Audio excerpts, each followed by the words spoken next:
Toy ট্রেনে ভ্রমণ করা ছোটবেলা থেকেই আমার বাকেট লিস্টে ছিল, আর সেই স্বপ্নই পূরণ হয় দার্জিলিং এসে। টয় ট্রেনের এই অবিস্মরণীয় স্বপ্নময় যাত্রা আজকে এক্সপ্লোর করে দেখাবো মাত্র 1 মিনিটে। দার্জিলিং শহরের বুক চিরে ধীরে ধীরে ছুটে চলে এই ছোট ঐতিহ্যবাহী টয় ট্রেন। দার্জিলিং স্টেশন থেকে আমরা আমাদের এই জার্নি শুরু করি। আমরা এখন দার্জিলিং এর টয় ট্রেনের ভেতরে।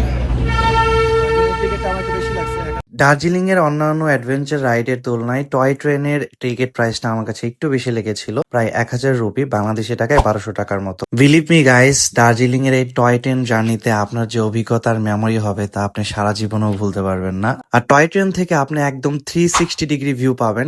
এখানে 15 মিনিট একটা ব্রেক দিছে টয় ট্রেন, কারণ এখান থেকে অনেক অনেক ক্লাউড, কিছু দেখা যায় না ঠিক মতো। ফটো সেশন করতেছে ওরা।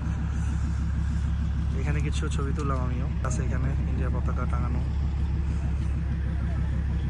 একদম ক্লাউড দিয়ে ভরা।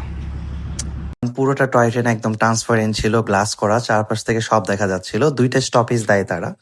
আর ভাগ্য ভালো থাকলে আর আকাশ ক্লিয়ার থাকলে আপনারা এই জার্নি পথে কাঞ্চনজঙ্ঘার ভিউ দেখতে পেতে পারেন। মানুষের সময়ের মূল্য অনেক বেশি, তাই আপনার ভাইয়ের প্রত্যেকটি ভিডিও 1 মিনিটেরই হয়। আর 1 মিনিটের এমন এক্সপ্লোর ভিডিও দেখতে আপনার ভাইয়ের পেজে একটা ফলো দিয়ে রাখবেন। বিশ্বাস করেন, ছোটবেলা আমরা যে খেলনা ট্রেন নিয়ে খেলতাম, টয় ট্রেন দেখতে সামনাসামনি ঠিক এরকমই, হয়তো এর জন্য এর নাম টয় ট্রেন রাখা হয়েছে। টয় ট্রেনের পুরো এই জার্নিটা আপনার কাছে রূপকথার গল্পের মতো লাগবে। আমাদের ব্যাক করার সময় বৃষ্টি শুরু হয়েছিল, আর টয় ট্রেনের দরজা থেকে আমি একদম পুরো নেচারের ফিল নিচ্ছিলাম।